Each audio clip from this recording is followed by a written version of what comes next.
Hai semuanya, dalam rangka Hari Kesehatan Nasional hari ini, yuk kita mengenal lebih jauh apa sih celah bibir dan celah langit-langit pada mulut.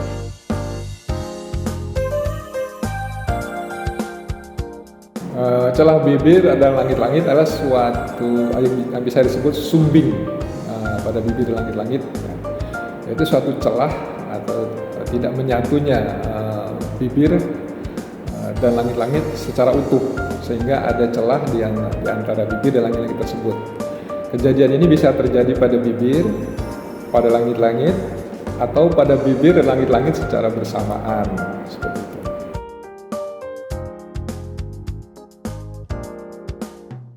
Penyebab sumbing bibir dan langit-langit adalah terjadi pada fase kehamilan, di mana tidak menyatunya istilahnya komponen pembentuk bibir dan langit-langit. Dengan tidak menyatunya komponen tersebut atau gagal bersatunya komponen bibir dan langit-langit semasa kehamilan itu, terjadilah celah pada saat kelahiran.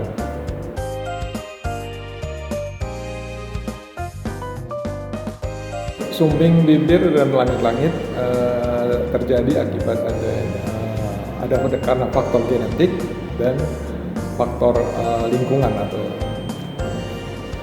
Untuk faktor genetik biasanya kita sulit untuk mencegahnya. Sedangkan untuk faktor lingkungan seperti misalnya selama kehamilan itu kita bisa menghindari trauma atau suatu trauma selama kehamilan.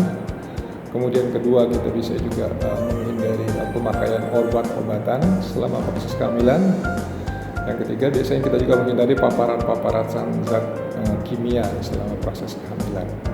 Nah, itulah faktor lingkungan yang bisa menyebabkan timbulnya celah pada bayi.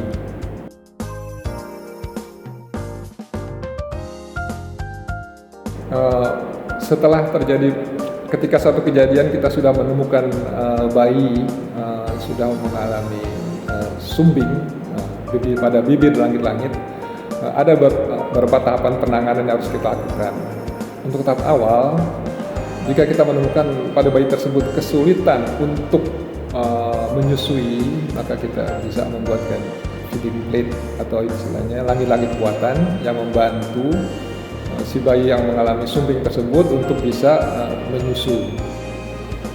Kemudian setelah bayi berusia 3 bulan, biasanya kita lakukan operasi sumbing atau celah pada bibirnya. Nah, kemudian ketika memasuki usia 1 tahun, kita operasi langit-langitnya. Sebagai kita ketahui bahwa fungsi daripada mulut itu adalah untuk mengunyah, untuk makan istilahnya, dan untuk berbicara. Nah, dengan dilakukan operasi bibir langit-langit itu diharapkan fungsi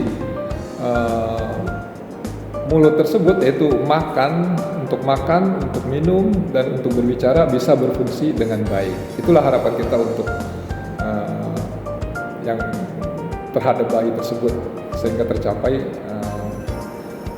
fungsi bicara dan fungsi makan tersebut. Ya, untuk ibu-ibu yang istilahnya menemukan keadaan di mana bayinya dalam keadaan ketika lahir dalam keadaan sumbing, baik bibir langit-langit, tidak perlu panik.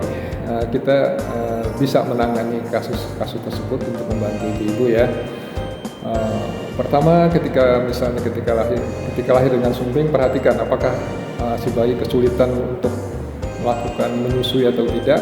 Kalau misalnya itu ternyata sulit, sering tersedak atau misalnya istilahnya sering keluar dari mulutnya saat proses penelanan. Nah, ibu-ibu bisa menghubungi ke Mutiara Putih untuk kita buatkan feeding plate.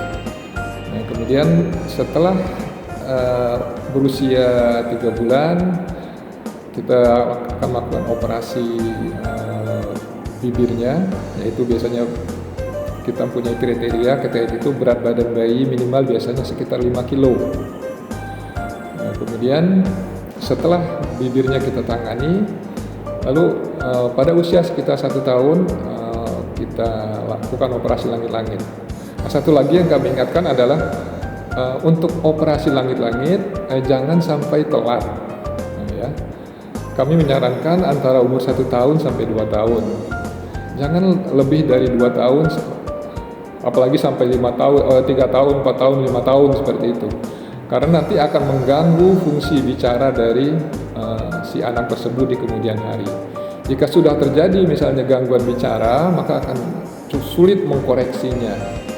Jadi satu lagi saya ingatkan, saya tekankan sekali lagi, untuk operasi langit-langit jangan sampai telat. Kalau bisa di bawah 2 tahun pasien sudah dioperasi langit-langit. Terima kasih. RSIA Mutiara Putri, we care with heart.